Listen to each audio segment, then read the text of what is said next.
नमस्कार। आप सभी का बहुत बहुत स्वागत है। मैं डॉक्टर हार्दिक मंडलिया। आज हम बात करेंगे गंजेपन के ऊपर। जी हाँ, जिसको ज़्यादा बाल झड़ते हैं, धीरे धीरे धीरे बाल झड़ते ही जाते हैं और बाद में गंजेपन का शिकार होते हैं। एक गंजेपन से हम कैसे छुटकारा पा सके, वो भी नेचुरल तरीके से। क्या लेप कर उस पर लगा सकते हैं, क्या ट्रीटमेंट है, क्या खान पान में बदलाव करना है, और ऐसी बहुत सी जानकारी कि जिससे गंजेपन में रिजल्ट ले सके, बाल उगा सके। जी हाँ, मेरा मेन उद्देश्य वही है। जहाँ बाल नहीं है वहाँ पे हमें हेयर ग्रो करने हैं। ये एक प्रोसेस है, उसके तहत ये हो सकता है, नहीं हो सकता ऐसा नहीं है। वो कौन कौन से कारण है, क्या वजह है, वो सब हम पूरी विस्तृत से उसके ऊपर चर्चा करने वाले हैं। तो चलिए आज का वीडियो स्टार्ट करते हैं। उससे पहले अगर आप मेरे चैनल पे नए हैं तो चैनल को सब्सक्राइब करें, वीडियो को लाइक करें, अपने दोस्तों को शेयर करें, कमेंट करें।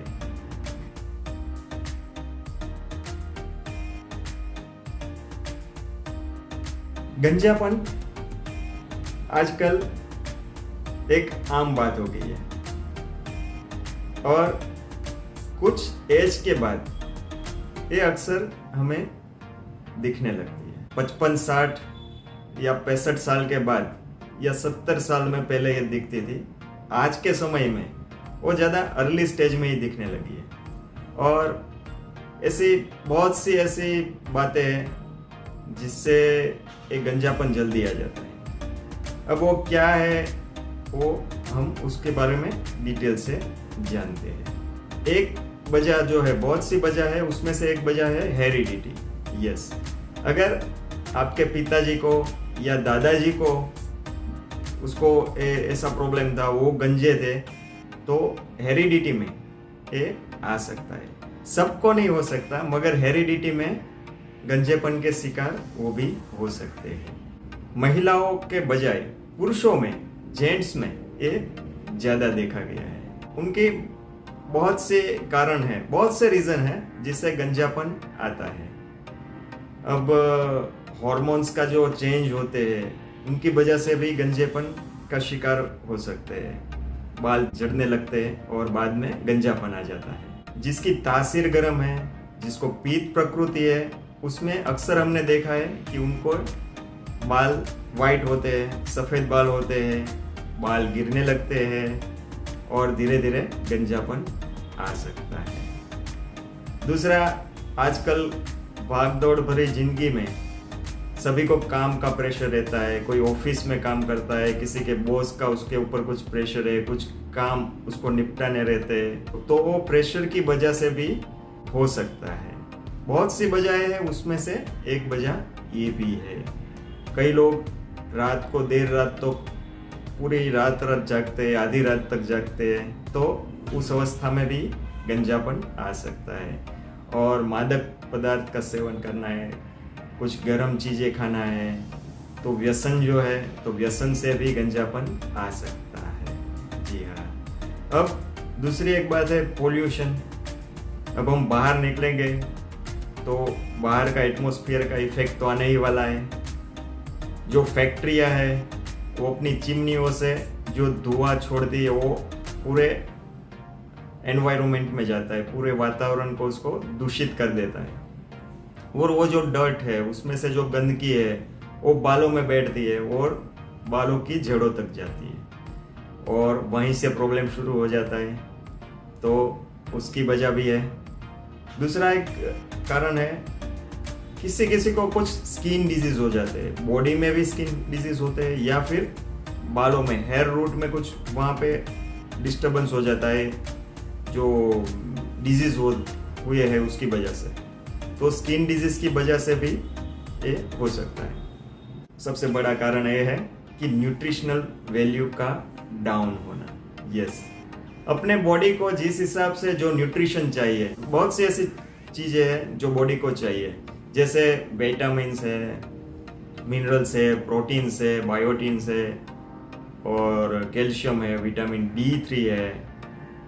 तो ऐसी बहुत सी चीज़ें जो बालों की हेल्थ के लिए बहुत ही ज़रूरी है, और वो पूरी तरह से अगर वो मात्रा में हमको नहीं मिलती तो उससे बाल झड़ने लगते हैं और गंजापन आ जाता है। तो हमेशा ख्याल रखें, पूरी न्यूट्रिशन वाला ही फूड आप लें। दूसरा एक कारण है लाइफस्टाइल। जी हाँ, कुछ लोगों की ऐसी लाइफस्टाइल रहती है, उसकी वजह से भी उसको एक दिक्कत होती है। अब वो कहाँ सर्विस करते हैं, कौन सी फैक्ट्री में, कोई केमिकल वाली फैक्ट्री में या कोई ऐसी फ्रेगनेंस बनाने वाली कंपनी में, तो उसका सीधा इफेक्ट उसके बॉडी पे आता है और बालों पे उसका सीधा ही इफेक्ट आता है। तो उसकी वजह से भी ये गंजेपन का शिकार हो सकते हैं। न्यूट्रिशन फूड की हमने बात की, तो दूसरी भी एक बात कर लेते हैं कि आजकल ऑर्गेनिक फूड जो है वो इजी अवेलेबल नहीं है। अवेलेबल तो है मगर हर कोई इसे अफोर्ड नहीं कर सकता क्योंकि वो थोड़ा महंगा है। और पहले के समय में तो ये ऑर्गेनिक फूड ही था, मगर आजकल जो रासायनिक तरीके से जो खेती हो रही है, तो वो जो फार्मिंग में जो क्रॉप लेने के लिए जो इस्तेमाल करते हैं, उसमें जो स्प्रे करते हैं, वो स्प्रे भी एक केमिकल ही है। तो वो भी बहुत बड़ी समस्या है। अब क्या करते हैं, देखिए कि हम वेजिटेबल है, फ्रूट्स है, उनको तो हम उसको ऐसे डिटॉक्स कर सकते हैं, उसको भिगो के या नमक सॉल्ट वाले पानी में रख देते हैं, या ऐसी बहुत से ऐसे तरीके हैं जिससे हम उसके ऊपर की गंदगी दूर कर सकते हैं। मगर कुछ ग्रेन्स है जैसे गेहूं है, तो उसको तो हम ऐसे साफ नहीं कर सकते। तो ये भी एक वजह है कि जो हम फूड ले रहे हैं वो पूरा केमिकल युक्त है, तो उसकी वजह से भी ये हो सकता है, उससे कैंसर भी होता है और बहुत सारी बीमारी होती है, हम जानते हैं। और दूसरी एक बात है, जंक फूड आजकल ज़्यादा लोग ले रहे हैं, तो जंक फूड की वजह भी है। पिज़्ज़ा है, बर्गर है और जो ब्रेड की चीज़ें हैं, और इसमें न जाने कौन कौन से मसाले डलते हैं, और जिससे टेस्ट तो बढ़ता है मगर हेल्थ के लिए नुकसान करता है। तो ये सब चीज़ें जो है वही आगे जाके हेयर फॉल करती है और बाद में इसको गंजापन आ जाता है। अब दूसरी एक चीज़ है कि जो शैम्पू इस्तेमाल करते हैं उसमें केमिकल आते हैं, तो केमिकल की वजह से भी ऐसा होता है। अक्सर हमारे पास पेशेंट आते हैं और बोलते हैं, मैं किसी ब्रांड का नाम नहीं लेना चाहता मगर बहुत ही बढ़िया ब्रांड है, और पेशेंट बोलते हैं कि ये शैम्पू हम इस्तेमाल करते हैं। तो ऐसा हमने काफ़ी मरीजों पे देखा और उसको बंद करवा के हमने हमारी ट्रीटमेंट स्टार्ट की, तो उसको काफ़ी अच्छा रिजल्ट मिला। तो शैम्पू में कुछ ऐसे केमिकल पाए जाते हैं जो जिससे बाल गिरते हैं और बाद में गंजापन आ जाता है। तो उसी प्रकार से कुछ हेयर ऑयल भी ऐसे आते हैं, जो हेयर ऑयल में जो उसका बेस है वो बहुत इंपॉर्टेंट है। जैसे नारियल के तेल का बेस है या फिर तिल तेल है, उसमें भी ब्लैक सीसम सीड्स, जी हाँ ब्लैक सीसम सीड्स है, वो काफ़ी महत्वपूर्ण माना गया है आयुर्वेद में बालों के लिए। तो जो बेस है वही केमिकल का बनाते हैं और बाद में वो हर्ब्स डालते हैं, तो कैसे रिजल्ट मिलेगा और उसका दुष्परिणाम भी आएगा। तो ये भी एक वजह है। तो ऐसी बहुत से कारण है जिसकी वजह से बाल झड़ते हैं और बाद में गंजापन आता है। एक गंजेपन के प्रकार है, हालांकि ऐसे प्रकार नहीं है मगर आमतौर पे हम इस तरीके से देख सकते हैं। एक गंजापन वो है जिसके पूरे सिर पर बाल नहीं है, मतलब पूरा गंजापन है, और दूसरा है आंशिक, मतलब कुछ हिस्से में बाल नहीं है, साइड में रहते, ऊपर से नहीं है, पीछे से नहीं है, और खास तौर पे देखा गया आगे वाले भाग में और ये बीच वाले भाग में हम बालों को कम देखते हैं। तो ऐसा गंजापन भी बहुत से लोगों को होता है। अब दूसरा एक प्रकार है इंद्रलुप्त यानी एलोपेशिया। यस, एलोपेशिया की समस्या भी बहुत से लोगों को होती है। अब इसमें क्या होता है कि एक राउंड सर्कल सा बन जाता है बालों में और वहां से बाल झड़ने लगते हैं। मतलब एक सर्कल जैसे हिस्से में एक गंजापन आ जाता है। तो वो धीरे धीरे अपना सर्कल का जो दायरा है वो बढ़ाते जाता है, उसका डायामीटर बढ़ता है। तो उसे एलोपेशिया कहते हैं। उसके लिए भी ये गंजेपन वाली ट्रीटमेंट कर सकते हैं या उसकी और भी ट्रीटमेंट की जा सकती है।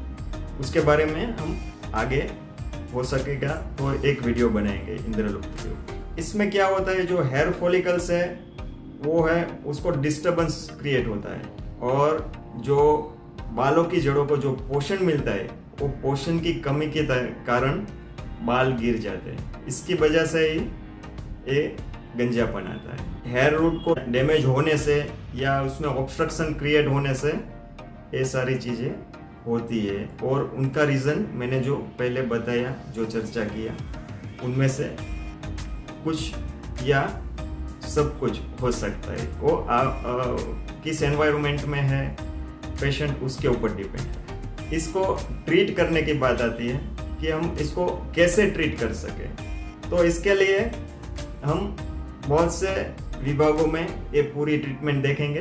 ये लंबा वीडियो होने वाला है, इसीलिए इसे हम 2 पार्ट में कंप्लीट करेंगे। एक दूसरा पॉइंट भी ले लेते हैं, खाने के तरीके की बात हम करते हैं कि खाने में हम क्या क्या न्यूट्रिशन वैल्यू ले सकते हैं। तो इसके लिए हरी पत्ती वाली सब्जियां है, कैरेट है, बीट है।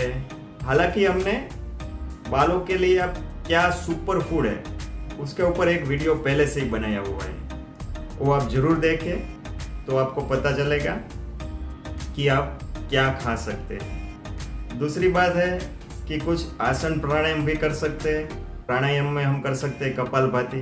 अब ये कपालभाति प्राणायाम क्या है वो आप वीडियो में जाके सर्च करेंगे तो आपको मालूम पड़ेगा, मगर प्रॉपर तरीके से अगर कपालभाति करेंगे तो इसमें आपको परिणाम जरूर मिलेगा। और दूसरा जो आसन है वो है सर्वांगासन। वो भी आप सर्च कर सकते हैं कि सर्वांगासन कैसे किया जा सकता है। जो कपालभाति है उसमें क्या है कि हमको सांस छोड़ना है, पेट का भाग अंदर जाएगा, कुछ इस तरह से होता है। तो ये जो स्ट्रोक लेने की प्रोसेस है वो हमें पूरे से अच्छी तरह से करनी है। तो क्या रहेगा, इसका इफेक्ट जो है वो अपने सिर के ऊपर जो तलवा रहता है वहाँ इसका इफेक्ट होगा और स्टिम्युलेंट इफेक्ट आएगा, जिससे हेयर ग्रो करने में बहुत ही आसानी होगी। उसके लिए ये लाभदायी है। ये शीर्षासन है, सर्वांगासन है, ये हर कोई नहीं कर सकता।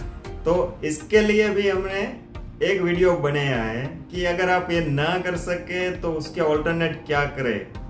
तो एक अल्टरनेटिव थेरापी से हेयर ट्रीटमेंट वाला भी एक वीडियो अवेलेबल है, वो भी आप जरूर विजिट करें और वो भी देखें।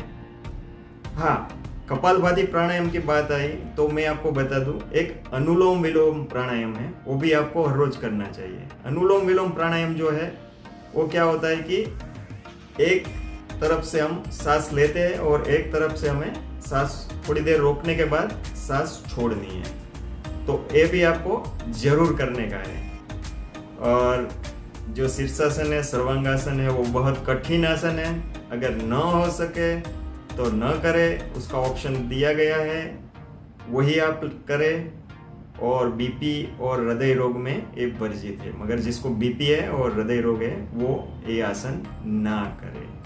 आप इसमें क्या दवाई ले सकते हैं, तो एक हेयर ट्रीटमेंट की जो हमने एक बेहतरीन फॉर्मूला बताई है वो भी एक वीडियो बनाया है, जो जिसमें हमने अपनी सीक्रेट जड़ी बूटियां बताई है। वो बालों के प्रॉब्लम में भी काम आती है और गंजेपन में भी काम आती है। तो वो चूर्ण बना के आप खाइए। एक हमने हेयर टॉनिक के ऊपर वीडियो बनाया है, वो हेयर टॉनिक का भी आप इस्तेमाल करें। और एक बेहतरीन, बढ़िया, मज़ेदार और टेस्टी मिल्क शेक बनाया है। ये मिल्क शेक का भी आप इस्तेमाल कर सकते हैं, जिसकी न्यूट्रिशन वैल्यू बहुत ज़्यादा है। जो कुछ भी न्यूट्रिशन बालों के लिए जरूरी है वो सारे पोषक तत्व वो मिल्क शेक्स में से आपको मिलेंगे। वो मिल्क शेक का भी सेवन जरूर करें। आगे दूसरे पार्ट में हम देखेंगे कि जो रब है, जो रब हमें कैसे बनाना है, और जो लेप है वो कैसे बनाना है और ऑयल के बारे में हम दूसरे वीडियो में चर्चा करेंगे। चलिए मिलते हैं अगले वीडियो में, तब तक के रहिए स्वस्थ रहे, मस्त रहे, तंदुरुस्त रहे।